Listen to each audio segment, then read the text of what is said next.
అన్నమయ్య జిల్లా రాజంపేట నియోజకవర్గం నందలూరులో యోగాంధ్ర నిర్వహించారు. యోగా కార్యక్రమంలో జిల్లా కలెక్టర్ చామకుమార్ శ్రీధర్తో పాటు పలువురు పాల్గొన్నారు. రాజకీయ నాయకులు, ప్రభుత్వ ఉద్యోగులు, అధికారులు ప్రజల యోగాసనాలు వేశారు. యోగాను దైనందిన జీవితంలో భాగం చేసుకోవాలని సూచించారు.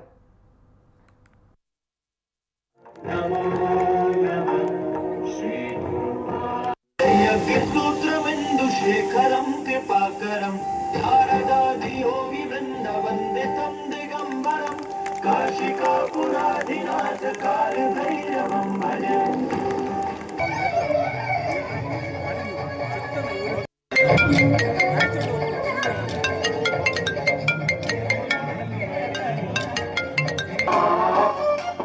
गणनायकाय गणदैवताय गणाध्यक्षाय धीमहि गुणशक्ति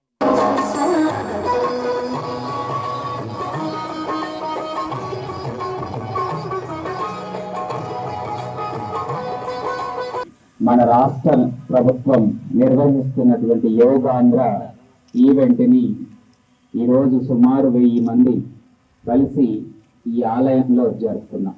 మరి యోగా గురువు చెప్పినట్టు యోగా అన్నది మన నిత్య జీవితంలో కనుక భాగం చేసుకుంటే మనం శారీరకంగా, మానసికంగా మరియు ఆధ్యాత్మికంగా ఉన్నతమైన జీవితం వైపు అడుగులు వేసే విధంగా మనకెంతో ఉపకరిస్తుంది. ఈ రోజు సుమారు 1 గంట సేపు మనము ఇక్కడ ప్రాక్టీస్ చేసినటువంటి యోగాని